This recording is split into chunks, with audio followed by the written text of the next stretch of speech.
भवानी शंकरौ वंदे श्रद्धा विश्वास रूपिणौ याभ्यां विना न पश्यन्ति सिद्धः स्वान्तः स्थमीश्वरम। हर हर महादेव। हार्दिक स्वागत करता हूं आप सभी भगवत प्रेमी दर्शकों का आपके अपने ही YouTube चैनल जगत पिता शिव में। भगवान श्री पंचमुखेश्वर महादेव जी की कृपा से आप सभी स्वस्थ सकुशल और प्रसन्न होंगे, ऐसा मुझे विश्वास है। आज नए ईस्वी सन 2024 का पहला दिन है और संयोग से आज सोमवार भी है। तो इस महत्वपूर्ण अवसर की मैं आप सभी दर्शक जनों को हार्दिक शुभकामनाएं देता हूं। भगवान भोलेनाथ जी से मैं ऐसी प्रार्थना करता हूं कि इस नवीन वर्ष में वो आप सभी की मनोकामनाओं को पूर्ण करें और आप सभी को अपनी अखंड भक्ति प्रदान करें। मनोहि द्विविधम प्रोक्तम शुद्धम च शुद्धमेव च अशुद्धम काम संकल्पम शुद्धम काम विवर्जितम। अर्थात मन दो प्रकार के कहे गए हैं, एक शुद्ध तथा दूसरा अशुद्ध। कामना, इच्छा, आसक्ति एवं कामना पूर्ति के विविध संकल्पों से युक्त मन अशुद्ध कहा जाता है एवं इन सभी छल प्रपंचों से विमुक्त मन शुद्ध मन कहा जाता है। आज के वीडियो का विषय है अखंड शिव भक्ति कैसे प्राप्त हो सकती है। ऐसी कौन सी प्रक्रिया अपनाई जाए कि हमारे भीतर अखंड शिव भक्ति की लौ जागृत हो जाए। इसी संबंध में आज हम इस वीडियो में चर्चा करेंगे। शिव महापुराण में विधिवत रूप से उन चरणबद्ध प्रक्रियाओं को बताया गया है जिससे आप अखंड भक्ति प्राप्त कर सकते हैं। आपके कोई भी इष्ट देव हों, भगवान श्री राम हो, श्री कृष्ण हो, गणेश जी हो, माँ जगदम्बा हो, नारायण हो या स्वयं महादेव जी ही क्यों न हो, लेकिन अखंड भक्ति प्राप्त करने के लिए इन चरणबद्ध निर्धारित प्रक्रियाओं को अपनाना ही पड़ेगा। तो चलिए शिव पुराण में उसी प्रसंग की ओर चलते हैं जहां इस संबंध में चर्चा की जा रही है। शिव महापुराण की विद्येश्वर संहिता के 3 अध्याय में इस प्रसंग का वर्णन है, जहां 3 महत्वपूर्ण बातें बताई गई हैं जिससे अखंड भक्ति जागृत होती है। शौनक आदि जो महर्षिगण थे वो सूत जी से शिव जी की कथा तो सुनते ही थे, वो आपको पता ही है। उन सबकी ही जिज्ञासा को शांत करने हेतु सूत जी कहते हैं, हे महर्षिगण, आप कल्याणमय भगवान शिव का स्मरण करके वेद के सार से प्रकट शिव पुराण की अमृत कथा सुनिए। शिव पुराण में भक्ति, ज्ञान और वैराग्य का गान किया गया है।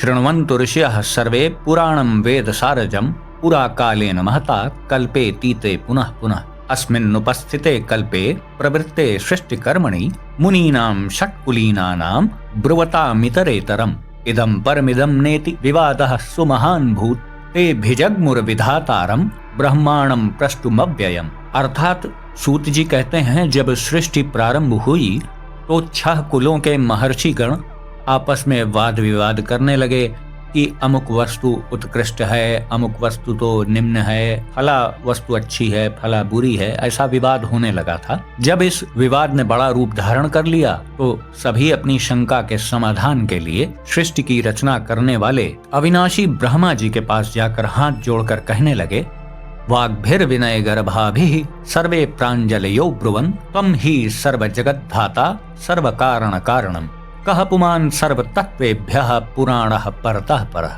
अर्थात उन सभी महर्षि गणों ने जो आपस में विवाद कर रहे थे, उन्होंने ब्रह्मा जी से कहा, हे प्रभु, आप संपूर्ण जगत को धारण कर उनका पोषण करने वाले हैं। प्रभु, हम जानना चाहते हैं कि संपूर्ण तत्वों से परे परात्पर पुराण पुरुष कौन है। इसके बाद ब्रह्मा जी कहते हैं, यतो वाचो निवर्तन्ते अप्राप्य मनसा सह यस्मात् सर्वमिदं ब्रह्म विष्णुरुद्रेन्द्र पूर्वकम् सर्वभूतेन्द्रियैः सर्वैः प्रथमं संप्रसूयते एव देशो महादेवः सर्वज्ञो जगदीश्वरः अयं तु परया भक्त्या दृश्यते नान्यथा क्वचित्। अर्थात ब्रह्मा जी कहते हैं, ब्रह्मा, विष्णु, रुद्र और इंद्र आदि से युक्त संपूर्ण जगत समस्त भूतों एवं इंद्रियों के साथ पहले ही प्रकट हुआ है। वे देव महादेव ही सर्वज्ञ और संपूर्ण हैं। भक्ति से ही इनका साक्षात्कार होता है, दूसरे किसी उपाय से इनका दर्शन होना संभव नहीं है। मतलब यहाँ ब्रह्मा जी कह रहे हैं कि ब्रह्मा, विष्णु, रुद्र और इंद्र आदि जितने देवी देवता हैं, ये सब तो बहुत पहले ही प्रकट हो गए, तो इनको प्रकट किसने किया? यानी ब्रह्मा जी स्वयं कह रहे हैं कि मुझे, विष्णु जी को, रुद्र जी को, इंद्र को, तमाम देवी देवताओं, दिक्पालों, प्रजापतियों को, इन सब को तो पहले ही उत्पन्न किया जा चुका है। यानी इन सब में कोई संसार का स्वामी नहीं है, क्योंकि ये तो स्वयं पैदा हुए हैं किसी के द्वारा। तो यहाँ ब्रह्मा जी वही ओर इशारा कर रहे हैं कि वे देव महादेव ही सर्वज्ञ और संपूर्ण है। भक्ति से ही उनका साक्षात्कार होता है, क्योंकि वास्तव में जो संसार का वास्तविक रूप में जो स्वामी है वो कण कण में ही व्याप्त है। वो कोई शरीर लेकर के एक स्थान विशेष पर बैठा हुआ नहीं है। इस संसार का जो स्वामी है, तो इस प्रकार ब्रह्मा जी उन सभी ऋषिगणों को जो कि विवाद में फंसे थे कि वो बड़ा है वो बड़ा है, उन सबको समझा रहे हैं कि आप जिनको जिनको देख रहे हो ये तो पहले ही उत्पन्न हुए हैं किसी के द्वारा। ब्रह्मा जी इशारे में यही बता रहे हैं, भगवान शिव में अटूट भक्ति ही मनुष्य को संसार बंधन से मुक्ति दिलाती है, और वही देव महादेव ही सर्वज्ञ और संपूर्ण है। आगे ब्रह्मा जी क्या कहते हैं, प्रसादाद देवता भक्ति ही प्रसादो भक्ति संभवः यथेहांकुरतो बीजम बीजतो वा यथांकुरः। अर्थात भक्ति से उन्हें देवता का कृपा प्रसाद प्राप्त होता है, यानी भक्ति से प्रसाद प्राप्त होता है और प्रसाद से पुनः भक्ति प्राप्त होती है। ये अखंड क्रम है, ध्यान दीजिएगा आप लोग। धीरे धीरे मैं मूल विषय पर आ रहा हूँ। जैसे अंकुर से बीज और बीज से अंकुर पैदा होता है, अच्छे से आप समझ रहे हैं ना, एक बीज में ही तो बड़ा विशालकाय वृक्ष छुपा होता है। जैसे बीज के अंदर एक विशालकाय वृक्ष छुपा होता है, निर्धारित प्रक्रिया अपनाने पर वो प्रकट होता है, उसी प्रकार उस वृक्ष में भी बारंबार बीज उत्पन्न होते हैं, जिससे यह प्रक्रिया अनंत काल तक चलती ही रहती है। ये अखंड प्रक्रिया हो गई। बीज भूमि पर गिरा, वृक्ष बन गया, फिर वृक्ष से बीज उत्पन्न हुए, फिर भूमि पे गिरे, फिर वृक्ष बन गए। ये अखंड निरंतर चलने वाली प्रक्रिया हो गई। आगे ब्रह्मा जी कहते हैं, तस्मादीश प्रसादार्थम यूयम गत्वा भुवम द्विजाः दीर्घ सत्रम समाकृध्वम यूयम वर्ष सहस्त्रकम अमुष्यैवाध्वरेशस्य शिवस्यैव प्रसादतः वेदोक्त विद्या सारम तु ज्ञायते साध्य साधनम। अर्थात भगवान शंकर जी का कृपा प्रसाद प्राप्त करने के लिए आप सब ब्रह्म ऋषि जन धरती पर सहस्त्रों यानी हजारों वर्षों तक चलने वाले विशाल यज्ञ का आयोजन करें। यज्ञपति भगवान शिव जी की कृपा से ही विद्या के सार तत्व साध्य साधन का ज्ञान प्राप्त होता है। आगे ब्रह्मा जी बहुत महत्वपूर्ण बात कह रहे हैं। संक्षिप्य तत्र वह सारम साधनम प्रब्रवीम्यहम श्रोत्रेण श्रवणम तस्य वचसा कीर्तनम तथा मनसा मननम तस्य महासाधनमुच्यते श्रोतव्यः कीर्तितव्यश्च मंतव्यश्च महेश्वरः। इति श्रुति प्रमाणम नः साधनेनामुना परम साध्यम व्रजत सर्वार्थ साधनैक परायणाः। अर्थात ब्रह्मा जी कहते हैं, कान से भगवान के नाम गुण और लीलाओं का श्रवण करना, वाणी द्वारा उनका कीर्तन तथा मन में उनका मनन करना शिव पद की प्राप्ति के महान साधन हैं, तथा इन साधनों से ही संपूर्ण मनोरथों की सिद्धि होती है। यानी घूम फिर के बात वहीं आ गई कि जिस प्रकार से भक्ति से प्रसाद प्राप्त होता है, भक्ति करने से प्रसाद यानी आशीर्वाद प्राप्त होता है, फिर उसी आशीर्वाद के प्रभाव से हमारे अंदर भक्ति की प्रक्रिया और जोर पकड़ती है, फिर और हम भक्ति करते हैं तो फिर और प्रसाद प्राप्त होता है, फिर और प्रसाद प्राप्त होने के कारण हमारी ऊर्जा और बढ़ती है, हम और भक्ति में प्रवृत्त होते हैं। इसी तरह यह क्रम चलता रहता है। इसीलिए आपने देखा कि ब्रह्मा जी ने बहुत सटीक उदाहरण दिया कि जिस प्रकार से अंकुर से वृक्ष, फिर वृक्ष से अंकुर उत्पन्न होता है, वही प्रक्रिया है इसमें। यही जब निरंतर होने लग जाता है तो उसे अखंड भक्ति कहा जाता है। अखंड भक्ति का मतलब क्या है? इसको सरल भाषा में आप समझिए, अनब्रेकेबल, यानी आपकी उपासना पद्धति को आपने ऐसा बना लिया कि वो निरंतर चलने लग गई। अब आपने थंबनेल पर यह भी पढ़ा होगा कि अखंड स्मृति क्या है, तो आप उस बारे में भी सुनिए। जैसे आप घर से कोई सामान खरीदने के लिए बाजार निकलते हैं, तो जैसे ही आप घर से निकलते हैं तो आप मन में ये रटते हुए जाते हैं क्या कि मुझे बाजार से ये सामान लेना है, मुझे बाजार से ये सामान लेना है, मुझे बाजार से ये सामान लेना है। और मार्ग में आपको कोई मिल गया तो आप उससे बात भी नहीं करते होंगे, क्योंकि आप तो सामान लेने के लिए गए हैं। आप उससे बात करेंगे तो आप भूल जाएंगे कि सामान क्या लेना था मुझे। इस तरीके की मूर्खतापूर्ण हरकत कौन करता है? कोई नहीं करता है।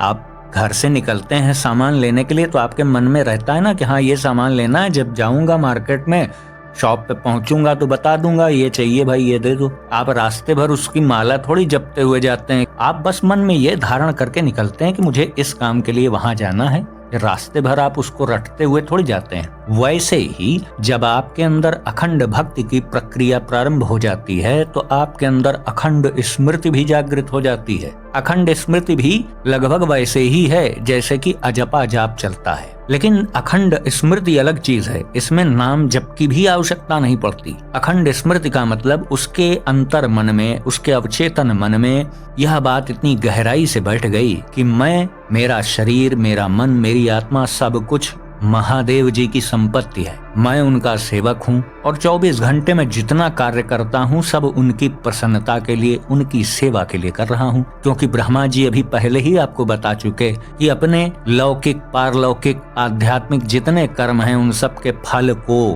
भगवान शिव के चरणों में समर्पित करो, तब तो माना जाएगा ना कि तुम उनकी प्रसन्नता के लिए कर्म कर रहे हो। लेकिन इस प्रक्रिया को वही अपना सकता है जो अखंड भक्ति के मार्ग पे चलना चाहता है, जिनकी बहुत सी मनोकामनाएं अभी हैं, जिन्हें संसार में बहुत से भौतिक सुख साधनों को अभी एकत्र करना है, जिनके जीवन में बहुत सी सांसारिक जिम्मेदारियां अभी अधूरी पड़ी हैं, तो उनको इस मार्ग में रुचि नहीं हो पाती। वो तो इसीलिए भगवान महादेव जी की बस पूजा पाठ करते हैं कि उनका गृहस्थ धर्म अच्छे से चलता रहे, उनकी मान मर्यादा, उनकी प्रतिष्ठा संसार में, समाज में यथावत बनी रहे। तो ये भी बहुत अच्छा मार्ग है, कोई बुरा मार्ग नहीं है। आपको धन की आकांक्षा है और वो तो होगी ही क्योंकि आप गृहस्थ धर्म में हैं। तो आप अगर ईश्वर से धन को मांग रहे हैं तो ये बहुत अच्छा मार्ग है। सांसारिक लोगों के आगे हाथ फैलाने से तो बहुत अच्छा है कि अपने स्वामी के आगे ही अपनी समस्या कही जाए।